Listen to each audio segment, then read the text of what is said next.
What's going on, my brother? We here for another one. My question on my subject today for you, my brother, is Melchizedek in the Bible. In the Bible, it states that Melchizedek was never born, he never died, never had parents. In the book of Genesis, he comes to Abraham and says that he is the king of Salem and the priest of the Most High.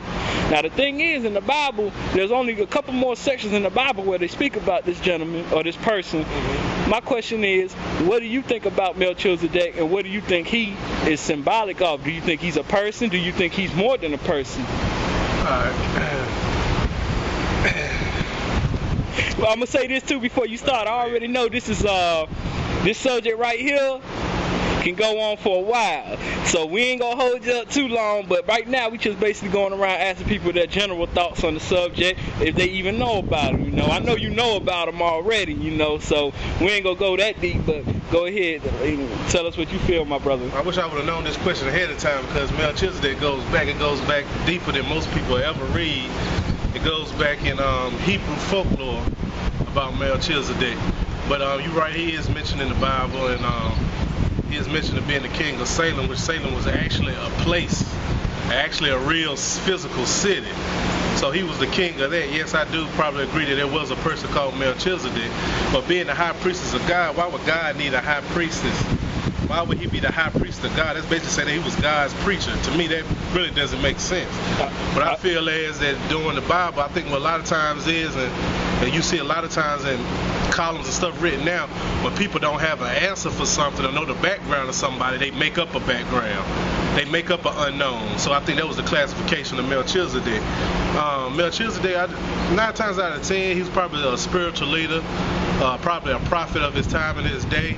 Nobody probably knew the origins of which he came from, so they went ahead and just say that with his knowledge and wisdom that he had was probably far advanced of anybody during that time.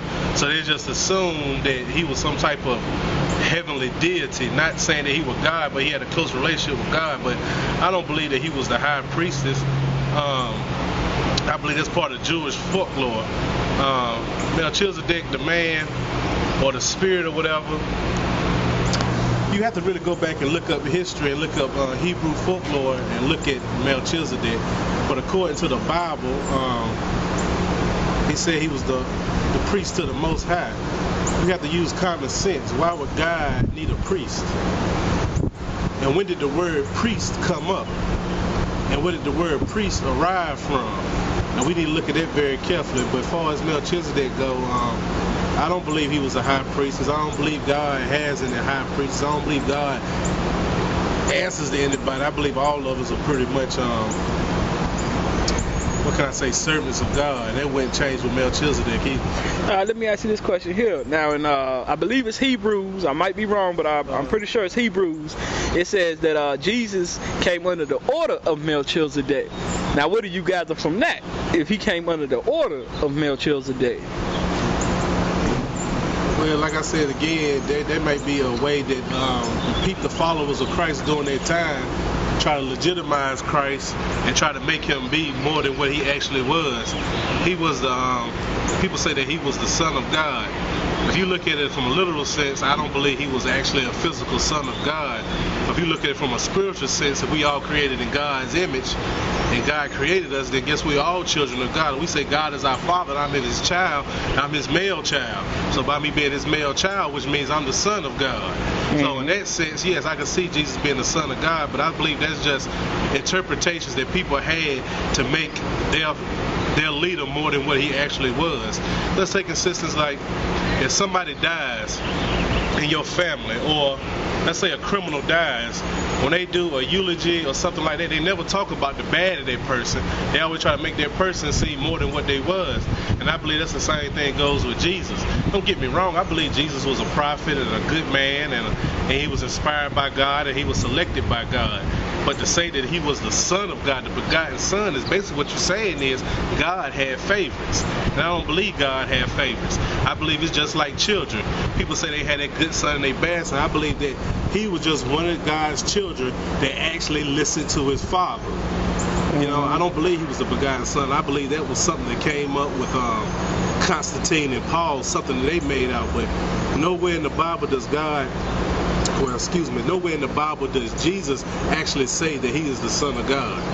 So I can't believe that. All right, going back on Melchizedek once again. Now, this is me personally. In the book of Genesis, it says, "Let us go down and create man in our image." Mm-hmm. Now, do you believe maybe, since it's saying that Melchizedek was never born, never died, no parents or nothing, could it be possible that that's who Jesus? That's who God was talking to when he said that? Like I said, it's in Genesis. It said, "Let us go down and create man in our image."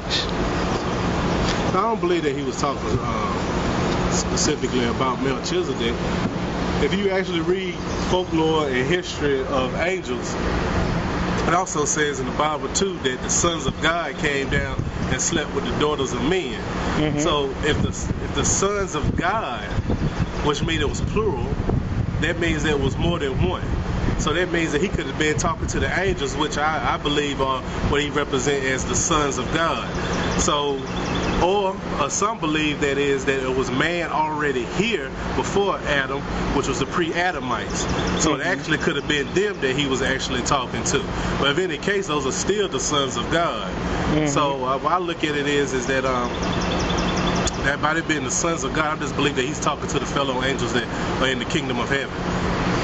No doubt, my brother. I want to say one other thing too.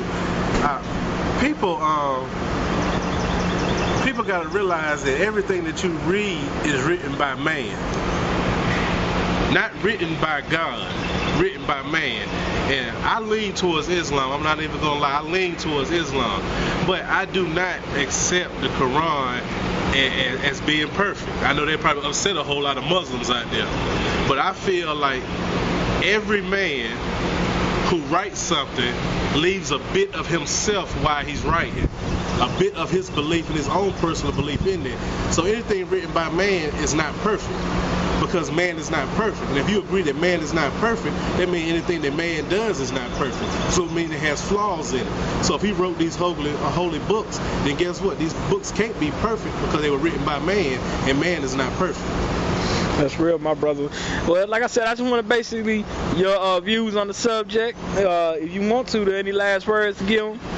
No, that's pretty much it. But we'll do some more talking about Melchizedek, because you got a whole lot of people out here that say they came in the order of Melchizedek and claim his name, but I don't think people actually know the history of Melchizedek. And when you do study the history, always remember that when you read literature about somebody, you always got to remember that the people who won the battle writes the story. The loser never writes the story. And who is to say that the winner is correct? That's the right. loser might be telling the truth, but you'll never hear his story because his story always been eradicated. That's real, my brother. I appreciate it for your time. Anytime, brother. All right.